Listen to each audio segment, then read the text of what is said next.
நடிகரை தலைவராக பார்த்தான்னா அவன் கடைசி வர நின்று அந்த கூட்டத்தை கேட்பான். அவனை வேடிக்கை பார்க்க வந்தான்னா அந்த கூட்டம் வந்து வேடிக்கை பார்த்ததும் கலைஞ்சிரும். ராம்பாக் முடிஞ்சதும் கலைஞ்சிடுச்சு. என்ன தான் காரணம் சொன்னாலும் எவ்வளவோ கஷ்டத்துக்கு இடையில் உங்களை பார்க்க வந்தவன் கூட ஒரு மணி நேரம் நின்று உங்களை கேட்க மாட்டானா?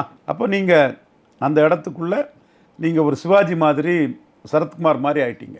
இந்த பின்னடைவு விஜய் வந்து உண்மையா பொய்யாங்கிறத அவர்கிட்ட இருந்து அவர் பணத்தை வாங்கி அவரை வச்சு பொழப்பு நடத்தக்கூடிய, ஆமாஞ்சாமி போடக்கூடிய, அவர் பணத்தை வாங்கிக்கிட்டே அவரை கல்ட்டுன்னு பேசக்கூடிய நபர்களை விட்டுக்கிட்டு அவருக்கு நெருக்கமான மற்ற வெளி உலகத்தில் உள்ள நண்பர்கள், இதுகளில் மற்ற உறவினர்கள், இவங்கள்ட்ட அந்த கூட்டம் ஏன் கூட்டம் கலைஞ்சால் அதுக்கு என்ன அர்த்தம், கூட்டம் கலையாமல் நின்னா என்ன அர்த்தங்கிறத அவர் கேட்டு புரிஞ்சுக்கிட்டாருன்னா அவர் தெளிவான ஒரு அரசியல் பாதையை முன்னெடுக்கிறதுக்கு அவருக்கு வாய்ப்புகள் உண்டு.